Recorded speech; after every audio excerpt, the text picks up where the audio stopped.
Bail out package है वो मंजूर हुआ, पहली किस्त पाकिस्तान को मिल गई है। साथ ही हमारी जो शेयर खर्चियां हैं वो शुरू हो गई है। हमने किसानों से गंदम नहीं खरीदनी और आवाम को बता रहे कि हालात बहुत मुश्किल है, मुल्क डिफॉल्ट कर रहा था, हमने बचा लिया, पैसे आए हैं, उड़ाना शुरू कर दे जनाब। पंजाब हुकूमत ने 79 नई गाड़ियां खरीदने का फैसला कर लिया है। पहले वफाकी हुकूमत ने 24 करोड़ की 25 लग्जरी गाड़ियां जो है वो परचेज कर ली है।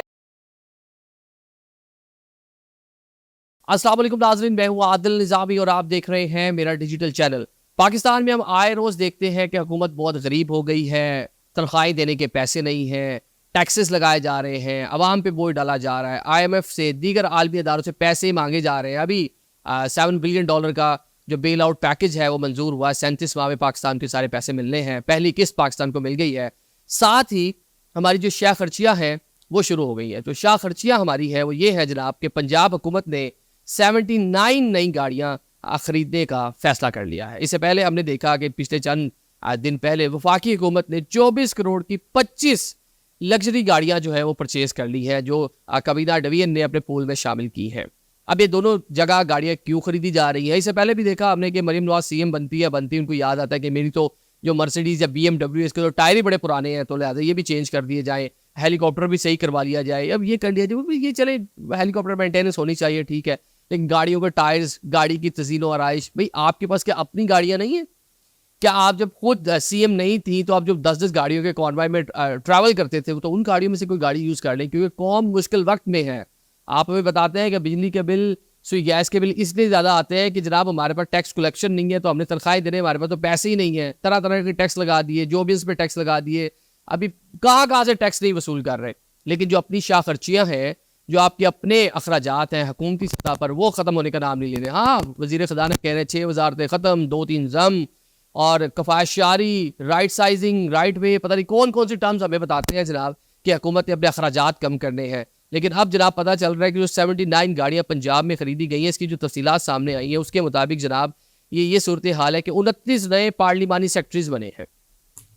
पार्लिमानी जो कमेटीज़ होती है उसके सेक्रेटरी जो MPs बनते हैं, उनको बरात देने के लिए जनाब ये गाड़ियाँ खरीदी गई हैं। उनको भी देनी थी गाड़ियाँ, क्योंकि 20 को गाड़ियाँ मिल गई, एक गाड़ी सरकारी अमूर के लिए, एक निजी अमूर के लिए, घर काम काज, रोटी शोटी ले आया, कोई दही दाल दलिया, बच्चे को स्कूल छोड़ाए, या कोई और मतलब मैडम ने की जा रहा है उनके इस्तेमाल के लिए, तो जनाब एक गाड़ी घर और एक दफ्तर। 20 को मिल गई थी, 9 बाकी रह गए थे जनाब, कुछ उनके लिए इस्तेमाल होगी, कुछ बाकी वुज़रा। और साथ में देखें कि कितनी हमारी प्लानिंग है। हमने किसानों से गंदम नहीं खरीदनी या गंदम हमारे पास सरप्लस हो जाएगी, ये नहीं हमें पता। हमने IPPs के साथ मुआहदे करने हैं, आइंदा 5 साल बाद उन मुआहदों का क्या नतीजा होगा ये नहीं हमें पता।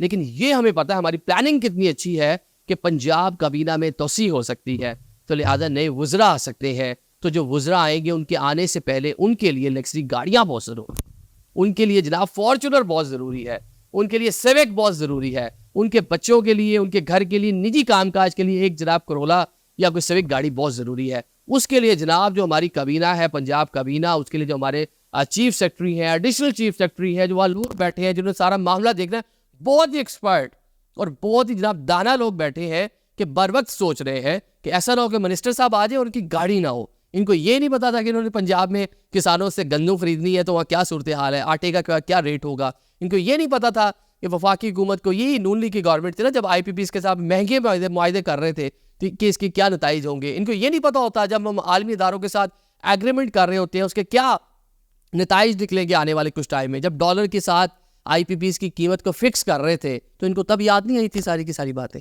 लेकिन अभी इनको बहुत जल्दी याद आ गया जनाब कि वजीर साहब आए तो ऐसा ना हो कि मिनिस्टर साहब की गाड़ी पहले ना पहुंची हो। तो रिजर्व में गाड़ियां मंगवा रही है पंजाब हुकूमत। मरीम नवाज साहिबा, आप कफायशारी की बात करती हैं, आप के वालिद साहब बात करते हैं कि बिजली की जब कीमत बढ़ती है तो उनके आंसू निकल आते हैं, लंदन से आते हैं पाकिस्तान, तो लेकिन अब जो हुआ कहीं उनके आंसू नहीं निकले। बाकी आपकी जो मरकज़ में भी हुकूमत है आपकी जमात की, वहाँ भी गाड़ियाँ ले रहे हैं और सूबे में भी गाड़ियाँ ले रहे हैं और आवाम को बता रहे हैं कि हालात बहुत मुश्किल है, मुल्क डिफॉल्ट कर रहा था, हमने बचा लिया। कैसे बचा लिया? पैसे आए हैं, उड़ाना शुरू कर दें जनाब, खर्चे शुरू कर दें। ठीक है, पंजाब हुकूमत का अपना बजट होगा, वफाक से मिला ना, टैक्स कलेक्शन का ही पैसा मिला ना, कोई घर से तो नहीं लेके आए होते ना लोग। तो ज़रा अगर कोई नई फॉर्चूनर पे सफ़र करेगा, नए वजीर साहब जो पहले अपनी करोला पे घूम रहे थे, अपनी मर्सिडीज़ पे घूम रहे थे, उसी पे सफ़र कर लेना। आप थोड़ा सा उनको कह दें कि जी मुल्क बड़े मुश्किल हालात में है तो ना करें। और जो पेट्रोल फूकना है आपने 2800 और 4800 400 CC गाड़ियों में, तो ना फूके जो 4 से 5 दिन की एवरेज है। तो ज़रा मेहरबानी करें, आप ये मंगवा ही रहे हैं तो इसमें भी ज़रा इलेक्ट्रिक कारें मंगवा लेते हैं छोटी, ज़रा कि मिनिस्टर साहब इसमें घूम लेंगे, शायद पेट्रोल के पैसे बच जाए। जो इंपोर्ट करते हैं, जो कौम को बताते हैं, मुझे बताते हैं कि जनाब लॉन्ग टर्म पॉलिसीज बनानी, कार्बन एमिशन है, फलां है, ग्रीन एनर्जी की तरफ जा रहा है, तो भाई यहाँ भी शुरू कर लेना, हुकूमत खुद इनिशिएट करे ना, पता चले हम लोगों को कि आप लोग हमारे लिए कुछ कर रहे हैं। जनाब दूसरी जानब हम देख रहे हैं एक अच्छी चीज़ है, आफ्टर लॉन्ग टाइम पाकिस्तान में एक बड़ी समिट होने जा रही है, शंघाई ताउन तंजीम का सरबला इजलास होने जा रहा है पाकिस्तान में गालिबन 15 के 16 को, इसी माह की 15-16 को। उसके लिए जनाब जो वजारत ख़ारजा है उसने पंजाब हुकूमत से 15 गाड़ियाँ मांगी हैं कि VVIPs के लिए। डेफिनेटली 12 ममालिक के सरबराहान मुमलिकत या रियासत जो है या वज़ीर आज़म सरबराहान हुकूमत जो है वो पाकिस्तान आएंगे, वज़ीर ख़ारजा लेवल के लोग होंगे काफ़ी डेलीगेशन के, तो उनके लिए उनकी सिक्योरिटी के लिए गाड़ियाँ अच्छी बात है। कुछ पिछली गाड़ियाँ तो हमारे एक जो साहब थे वो बेच गए थे, उन्होंने कहा बहुत ज़्यादा हो गया, क्योंकि जो इस तरह की लग्जरी गाड़ियाँ होती हैं बड़ी लॉन्ग लास्टिंग होती हैं, बड़ी पायदार होती हैं। और मर्सिडीज़ इज़ अ मर्सिडीज़, तो वो अगर उसको लश पश पॉलिश मार ले तो 2005 मॉडल भी ऐसे बेहतरीन लगता है जिसकी की आदत। लेकिन हमारी जो थी वो पिछली, वो तो सारी नीलामी हो गई थी प्राइम मिनिस्टर हाउस के अंदर। उसके बाद पहले भी MBS आया था तो उस टाइम भी गाड़ियाँ खरीदनी पड़ गई थी। तो अभी जनाब ये वफाकी हुकूमत कुछ गाड़ियाँ खरीदेगी प्रोटोकॉल के लिए भी, जिसमें फॉर्चूनर होंगी, जिसमें V8s होंगी, मर्सिडीज़ वगैरह भी शायद लेनी पड़ जाए। और कुछ उधार मांगी है सूबाई हुकूमतों से, एक दिन मेहरबानी करें 4 दिन कर नहीं इस्तेमाल करेगी सूबाई हुकूमत 4 दिन गाड़ियाँ, तो या CM अपने कोर वाई में से 4 BMW दे देंगी, या चेयरमैन सेनेट या स्पीकर नेशनल असम्बली दे देंगे अपनी एक आधी गाड़ी 2-4 दिन के लिए किसी सरबराह हुकूमत के लिए, चाइनीज़ प्राइम मिनिस्टर के लिए, या आपके जो बाकी जो डेलीगेट्स होंगे, जो सेंट्रल एशियन कंट्री से जो लोग आएंगे उनके लिए, अफगान जो डेलीगेशन आएगा उसके, तो कोई मसला नहीं जनाब। एक दिन चेयरमैन सेनेट अपनी गाड़ी पे फिर लेंगे, स्पीकर अपनी गाड़ी पे फिर लेंगे। तो ये एक मजाक बना हुआ है और ये इन्होंने अवाम को, बस मेरे पास अल्फाज नहीं है कि क्या समझा और क्या बनाया हुआ है। तो जनाब एक तरफ हमें बताते हैं कि कफाशारी बड़े मर गए हैं, भूखे, पैसे नहीं मिल रहे, कशकोल हम दिल से नहीं पता नहीं कैसे उठाते हैं। मेरा बड़ा दिल रोता है। शबाज साहब कहते हैं कि जब मैं जाता हूँ तो लोग समझते कुछ मांगने आ गया, लेकिन आपके लिए मांगने जाता हूँ। तो भाई जब मांग के लाते हैं तो ये बंदों की तरह खर्च भी करें। Thank you so much.